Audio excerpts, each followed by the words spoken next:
ये कभी ना कभी आपने भी बोला होगा कि आज ये हो गया तो मेरा पूरा दिन खराब जाएगा। सुबह सुबह तुमसे डांट सुन लिए, सर से मार खा लिए तो आज पूरा दिन ही खराब हो जाएगा। ये क्यों हम लोग कहते हैं?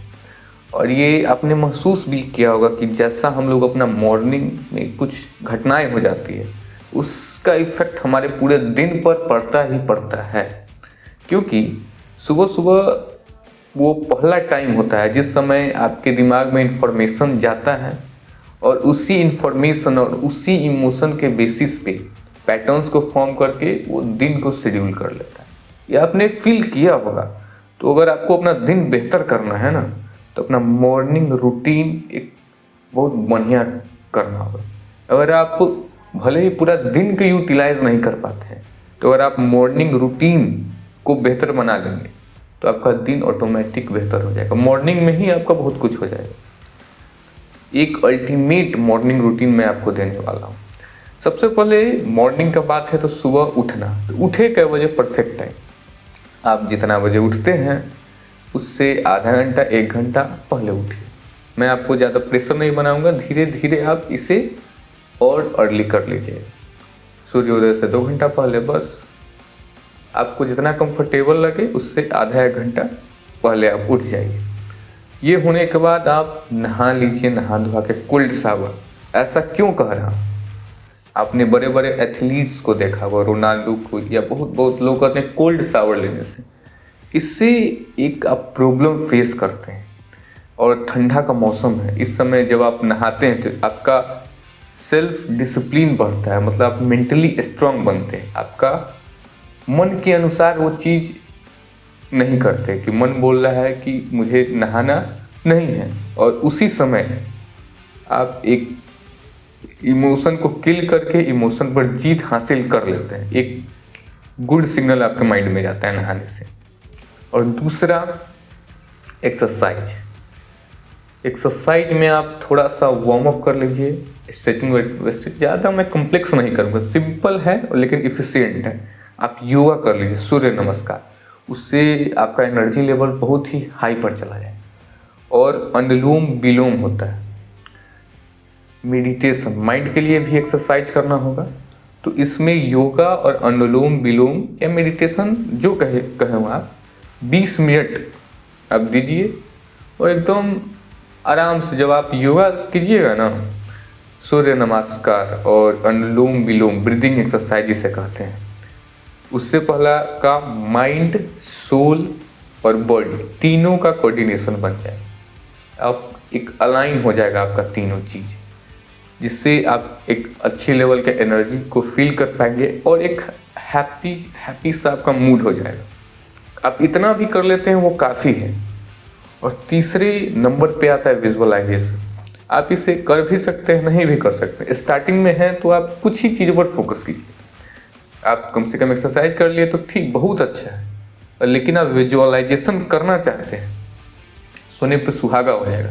विजुअलाइजेशन में क्या होता है कि आप जो गोल को अपना अचीव करना चाहते हैं 6 महीना में, साल में, 2 साल में, उससे विजुअलाइज कीजिए कि मैंने उसे अचीव कर लिया। और उस प्रोसेस को, एंड रिजल्ट को तो अचीव विजुअलाइज करिए कि मेरे पास कार आ गया, मेरा अच्छा मार्क्स आ गया, लेकिन साथ ही साथ उस प्रोसेस को इमेजिन कीजिए।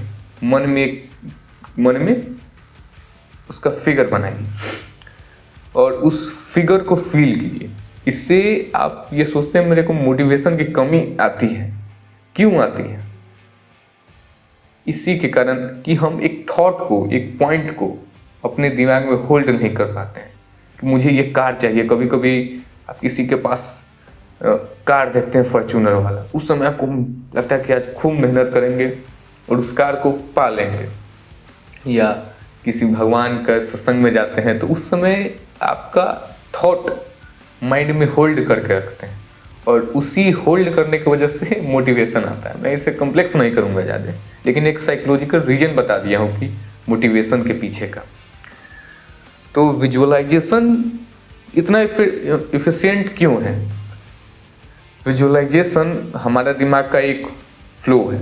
ये इमेजिनेशन और रियलिटी में फ़र्क नहीं जानता। ये काफ़ी सारे रिसर्च में पाया गया है और इस पर काफ़ी रिसर्च हुआ है। आपने मैनिफेस्टेशन बहुत सुना होगा, नए नए आदमी से, ये कोई आज का चीज़ नहीं है, बहुत पुराना चीज़ है। हमारे बड़े लोग कहते हैं कि सुबह पहर सरस्वती का वास होता है। क्यों? उस समय आपका दिमाग क्लियर रहता है, शांत रहता है, कोई आप में कोई भी चीज़ कचरा वचरा नहीं भरा रहता। उस समय आप जो दिमाग में डालते हैं और उसी पर काम करना स्टार्ट कर देता है दिमाग। पहला चीज़ है, अगर आप लड़ाई कर लेते हैं तो दिन भर लड़ाई के बारे में सोचते रहिएगा। और सुबह के समय कहते हैं कि जीभ पे सरस्वती का वास होता है। क्यों कहते हैं?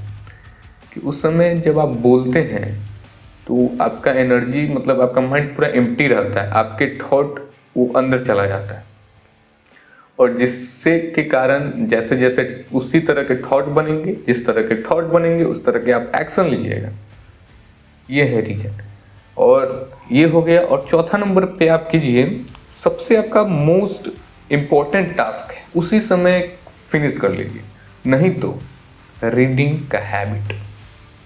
अगर आप स्कूल या कॉलेज के स्टूडेंट हैं वो आप याद वाद भी कर सकते हैं या अपना एकेडमिक बुक पढ़ सकते हैं, लेकिन अच्छा रहेगा जब आप कोई एक स्पिरिचुअल जो ग्रोथ से रिलेटेड बुक हो वो पढ़ा कीजिए। रीडिंग हैबिट वो आपके थॉट को कम डाउन करने में मदद करती है। और रीडिंग एक तरह का मेडिटेशन ही है, इसे आप समझिएगा तो ये आपके फोकस को इन्हांस करती है। और यही 4-5 हैबिट हैं, इसे फॉलो कीजिए। और ध्यान रखिए कि आप सुबह पर ज़्यादा ओवर खाना नहीं खाते।